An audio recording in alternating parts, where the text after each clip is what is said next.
Captain Reyna Osei pulled the breathing mask off her face and spat seawater onto the deck. Her hands shook, not from fear, from adrenaline. The wreck below her, 300 meters down, sealed for 40 years, had almost taken her with it. But she had the drive core. Sitting in her palm, wrapped in a torn dive glove, was the single most valuable piece of salvage anyone had pulled from the trench zone in a decade. The crowd on the platform above roared, not a crowd of ordinary people, investors, bounty brokers, men and women who had bet fortunes on whether she would come back up alive. She had.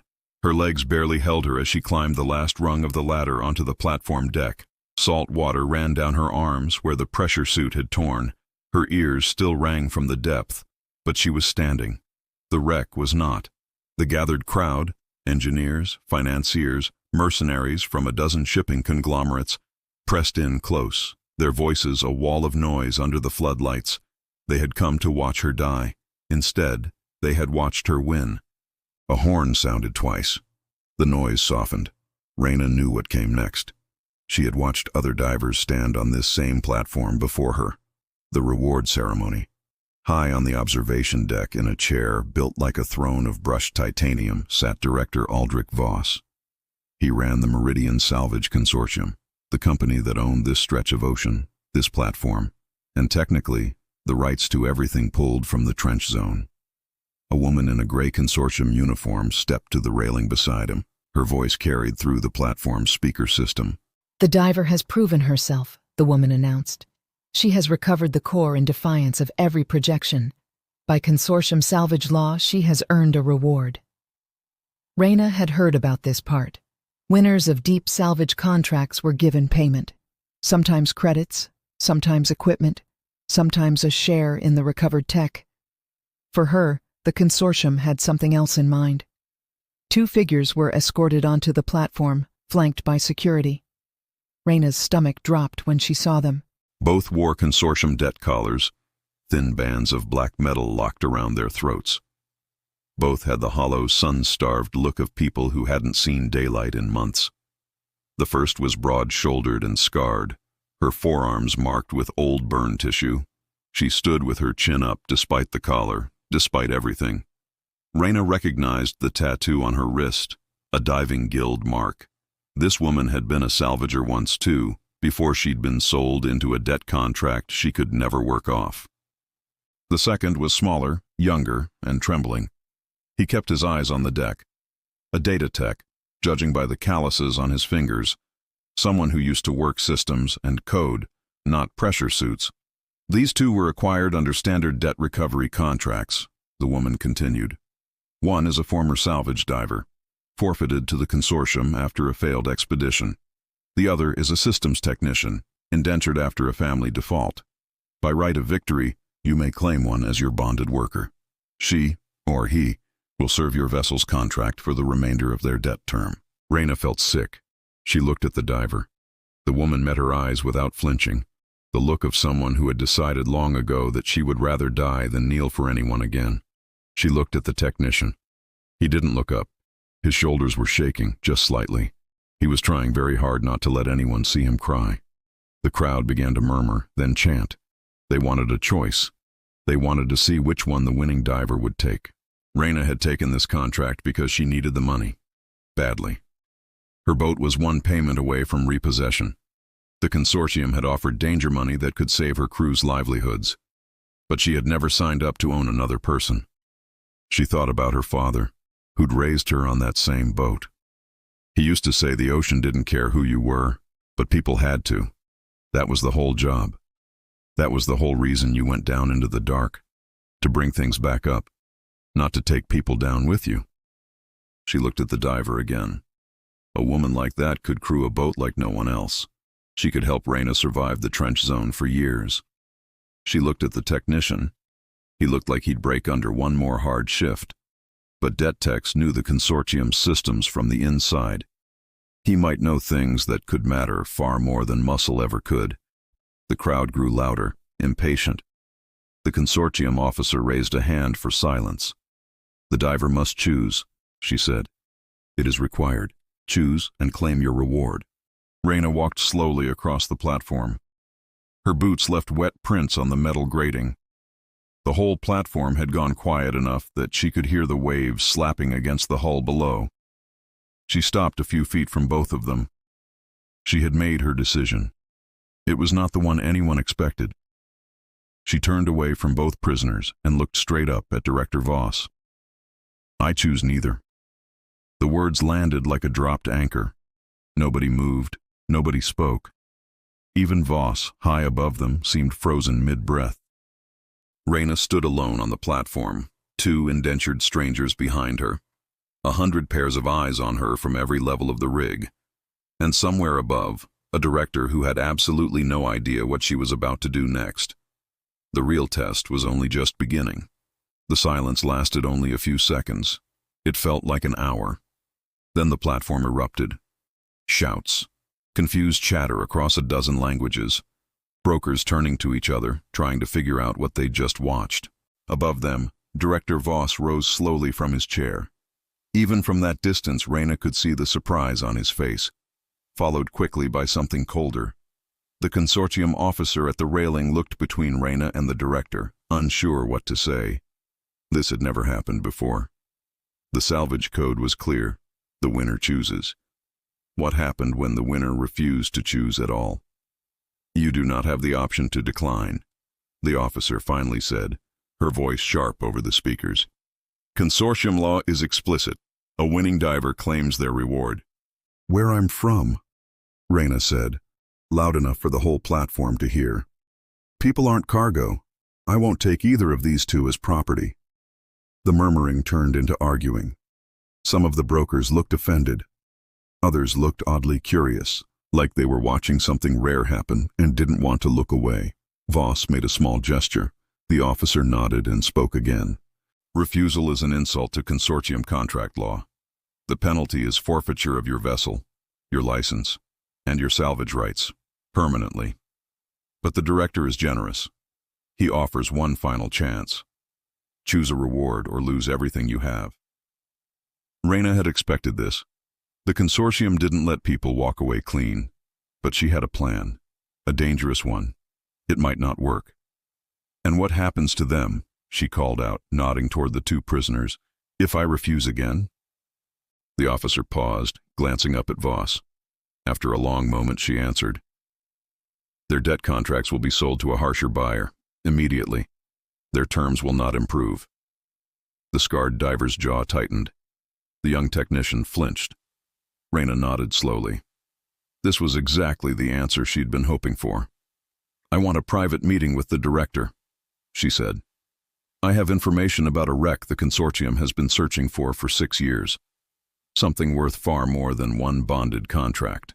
The platform went dead quiet again. Everyone knew what wreck she meant. The Halcyon Deep, a research vessel that had vanished with a cargo no one would name out loud, and every salvage crew in the region had failed to find it. Director Voss leaned forward at the railing, studying her the way a man studies a hand of cards he can't quite read. After a long murmured conversation with his advisors, he finally spoke through the officer. "The director will grant a private audience, but be warned, if your information is false, you will lose more than your license." Guards escorted Reyna and the 2 prisoners off the platform, through service corridors lined with pipe and rust, up into the gleaming administrative levels of the rig where the consortium's real power lived. Glass floors, recycled ocean air that smelled like nothing at all, screens everywhere, tracking cargo she would never be allowed to touch. Finally, they reached Voss's private office, a wide, curved room built into the rig's highest point, windows looking out over black water in every direction. "So," Voss said without turning around, "the diver who refuses to collect. Reyna Osei, independent contractor, formerly licensed under the Meridian Charter. And you claim to know where the Halcyon Deep is." "I do, but first I need to understand something. Why does the consortium care so much about who ends up owning 2 indentured workers? Why not just pay me in credits and be done with it?" Voss allowed himself something that wasn't quite a smile. "Because we've heard things about salvage divers like you. Stories that your people value the lives of strangers over your own profit. We wanted to see if it was true." Reyna felt the floor tilt slightly under her, though the platform hadn't moved at all. This whole thing had been a test. And what did you learn? That salvagers are either remarkably noble, Voss said, or remarkably foolish, possibly both. Sit. Tell me about the wreck. Reyna sat. The diver and the technician were made to kneel nearby, guards at every exit. What I know, she said carefully, will change everything about how your company operates in these waters. But I need guarantees about what happens to these two. Voss laughed, low and unimpressed. You're not exactly positioned to make demands. Maybe not. But what I know about the Halcyon Deep's cargo manifest is worth considerably more than 2 debt contracts. And if you have me thrown off this rig, you'll never learn it. His smile faded. He studied her with new interest. Speak, and hope it's worth what you're asking. Reyna took a breath. Everything depended on the next few minutes. She began describing coordinates that didn't exist. Cargo manifests she'd invented on the walk-up. Structural details lifted from a dozen half-remembered wreck reports. All of it was fabricated. But she wove in enough real salvage terminology, enough plausible detail, to make it sound earned rather than guessed. Voss listened. He asked sharp questions. She answered every one with the calm confidence of someone who'd spent a decade reading the ocean floor for a living. Interesting, he said when she finished. But why would you hand this to us instead of recovering it yourself? This was the question she'd been building toward the entire time. Because I've seen how this industry actually works, she said. Independent divers don't survive long against a company with your resources. I'd rather be useful to the winning side than dead trying to beat it. You'd become a company asset. I'd become a realist, and I want payment in a form your board will actually approve. Both of them. She nodded toward the 2 prisoners. Not one. Both. The diver's eyes snapped up, sharp with fury. The technician looked confused, uncertain what was happening. The salvage code allows for one, Voss said. You'd need me to authorize an exception. You're the director. Authorize it. When my crew brings a former consortium diver and technician back to port working under my flag, everyone will know I've fully switched allegiance. No one will trust me again. Except you. Voss went quiet for a long moment, turning the idea over. Reyna was betting everything that he would see the logic in it. An asset with no way back was an asset that could never betray you. Clever, he finally said. If what you're describing is true, you would indeed have no path back to independent salvage work. You'd need us. Exactly. There'd be no version of my future that doesn't run through the consortium. Voss studied the 2 prisoners, then her, then the wreck coordinates scrawled on the table between them. Very well. Both. In exchange, you deliver the Halcyon Deep's cargo to us directly, and you report every 30 days. Your vessel will carry consortium tracking hardware. If your information proves false or if you vanish, we will not just revoke your license. We will hunt you. Understood. As the guards moved to escort them out, Voss spoke once more, quiet enough that only she could hear. Don't imagine I believe a word of your noble little performance, Captain Osei. I know exactly what you're doing, but it serves my purposes either way. When you sail back into port with 2 bonded workers under your flag, it will remind every independent diver in this region exactly what happens to people who fight us instead of joining us. Reyna felt something cold settle in her chest. He knew, and somehow it didn't matter to him at all. Take them to the launch bay, Voss ordered, and Captain, I'll be watching everything you do. The boat the consortium assigned her was small but solid, 3 bunks, a compact galley, and a cargo hold just big enough to smuggle a conscience in. It also came with something she hadn't asked for, microphones and cameras built into every wall, watching her every move for the trip back to port. Her name was Danica, the diver. The technician was Milo. Both still wore their collars, though the wrist restraints had been removed before departure. Danica watched Reyna with open contempt from the moment they boarded. Milo watched her with quiet, exhausted fear, like he was waiting for the moment the kindness ran out. Reyna knew she had to move carefully. The devices would catch everything she said. If she showed her hand too soon, Voss's people would intervene before they ever reached port. If she waited too long, Danica might do something they couldn't come back from. "Those collars look uncomfortable," Reyna said on the first night, keeping her voice flat and businesslike. "For the microphones." Danica didn't answer. Milo rubbed at the metal band on his neck, but said nothing either. Reyna crossed to a wall panel, entered an override code, and the collars clicked open and dropped to the deck. "Don't get any ideas about jumping ship," she said loudly, for the recordings. "We're 200 kilometers from the nearest port. There's nowhere to go." But she hoped, underneath the words, that they'd notice she hadn't needed to remove the collars at all. For 3 days, Reyna played the role the cameras expected. She gave orders. She kept her distance. She never raised a hand to either of them, and she made sure they ate properly and slept somewhere better than a cargo hold. Danica grew more restless by the day. She was a diver, someone built for action, and she wanted a fight Reyna never gave her a clean shot at. When she tried to palm a maintenance blade from the engine room, Reyna simply took it back without incident. Milo, meanwhile, began to relax. He started asking real questions about the boat's systems, about where they were actually headed. Small questions. Testing questions. On the 4th night, Danica made her move. She came at Reyna near the navigation console with a length of broken pipe, moving with the quiet, trained precision of someone who'd survived worse than a debt contract. Reyna barely got clear in time. They grappled in the tight space for several minutes. Danica stronger, faster, angrier, until Reyna finally twisted the pipe free and stepped back, hands raised empty. "I'm not your enemy," she said quietly. "You bought me like equipment," Danica snapped. "How is that not exactly what an enemy does?" "Things aren't always what they look like," Reyna said. She knew the cameras were listening. She had to choose her next words carefully. "Sometimes you have to look like you're doing the wrong thing to actually do the right one." Danica's eyes narrowed, but she didn't attack again. 2 nights later, it was Milo who found the first hidden camera, tucked behind a panel in the sleeping quarters. When he showed her, Reyna wasn't surprised. "Of course they're watching," she said for the recording. "I'm carrying valuable cargo intelligence back to port. They want to be sure I don't disappear with it. I do." But that night, in the one blind spot in the galley, she found Milo pretending to prepare food. "There are more of them," he whispered. "At least a dozen, maybe more."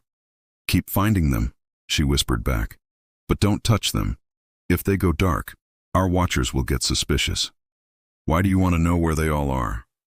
"Because eventually we're going to need to know exactly what they can and can't see."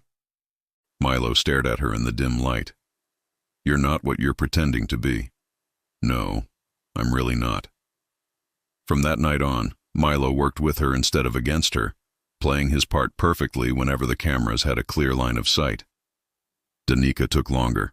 She tried twice more, once with a sharpened tool, once in the dark while Reyna slept. Each time, Reyna defended herself without ever striking back. After the 3rd attempt, Danica cornered her in the cargo hold with a real weapon this time. "I would rather die," she said, "than serve a woman who owns me." Reyna looked up at her, and instead of fighting, she knelt. "If you have to do it, then do it," she said. "But first, take this." She held out a small key fob, the override for Danica's restraint protocols. "The code is already loaded. You're free the second you press it." Danica stared at the device. "Why would you give me this?" "Because a person should get to choose their own path, even if that path ends with my death." For a long moment, neither of them moved. The weapon stayed raised. The key sat in Reyna's open palm. "You are not what you seem," Danica finally said. "No, and neither is where we're headed." Danica lowered the weapon slowly and took the key instead. "I won't kill you tonight," she said, "but I'll be watching. If this is a trick, if you actually try to make us your property, I will end this myself. I'd expect nothing less from you." As Danica walked away with the key to her own freedom in her hand, Reyna wondered whether she'd just found an ally, or signed her own death warrant. 4 days from port, the long-range sensors lit up with a contact. Danica and Milo sat together in the main cabin now, something that would have seemed impossible a week earlier. Over the journey, the two of them had built a fragile trust neither had expected. and both had quietly come to understand that their captain was not who Voss believed her to be. 2 nights before, Reyna had disabled 3 cameras in the sleeping quarters, just long enough to tell them everything.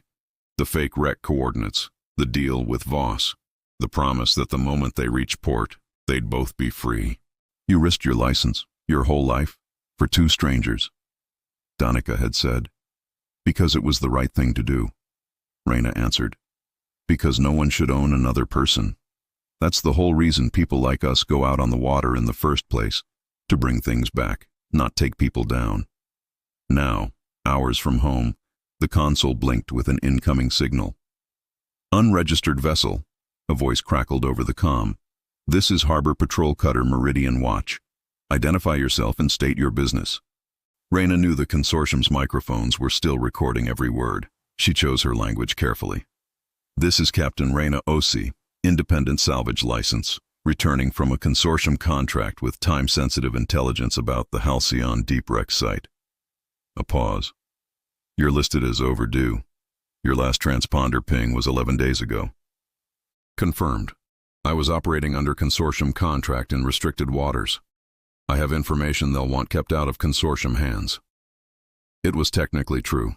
The information was fabricated, but the part about wanting it kept away from Voss was very real. "We need to board for inspection. Prepare to be boarded." Reyna looked at Danica and Milo. Both of them understood. If this went wrong, they could end up back in chains before the day was over. "Stick to what we discussed," Reyna said quietly. Words that sounded for the recording like a captain reminding her property to behave. 20 minutes later, a harbor patrol officer named Chief Amara Torres came aboard with 2 deputies. Torres had the sharp, tired eyes of someone who'd spent 15 years learning to hear what people didn't say out loud.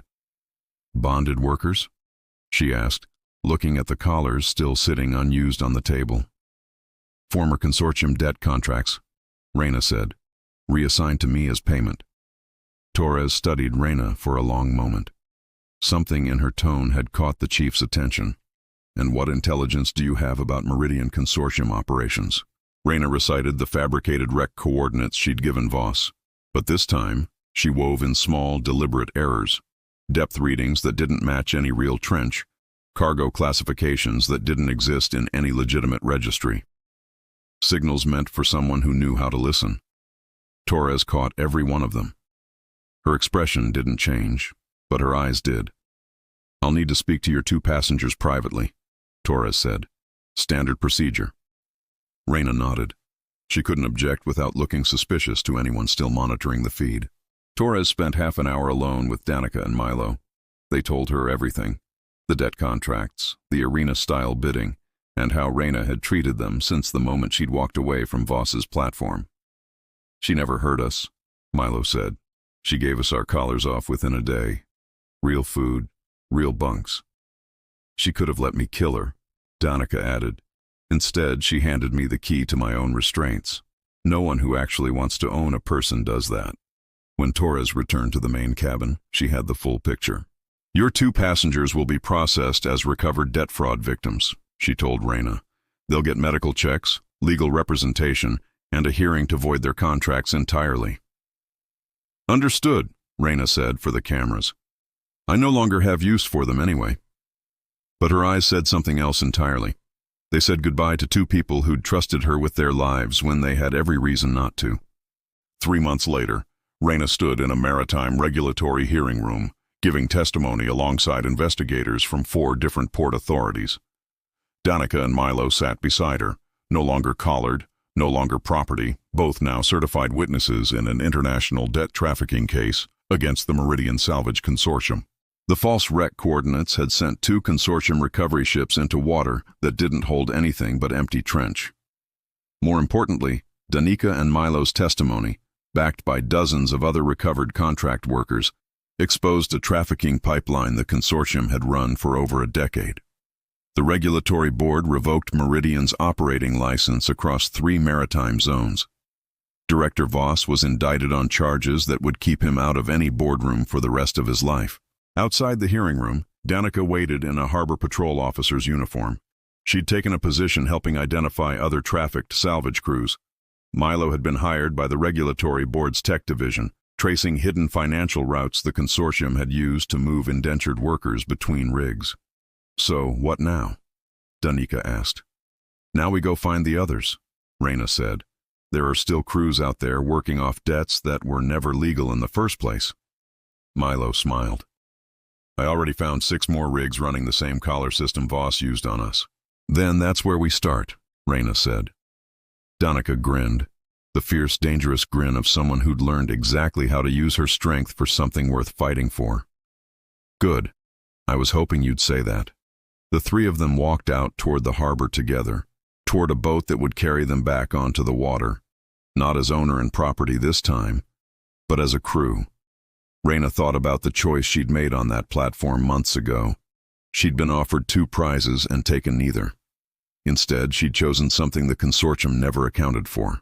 She'd chosen to leave no one behind in chains. The ship pulled away from the dock as the sun dropped toward the horizon. 3 people heading back out into open water, not for a reward this time, but for everyone still waiting to be found.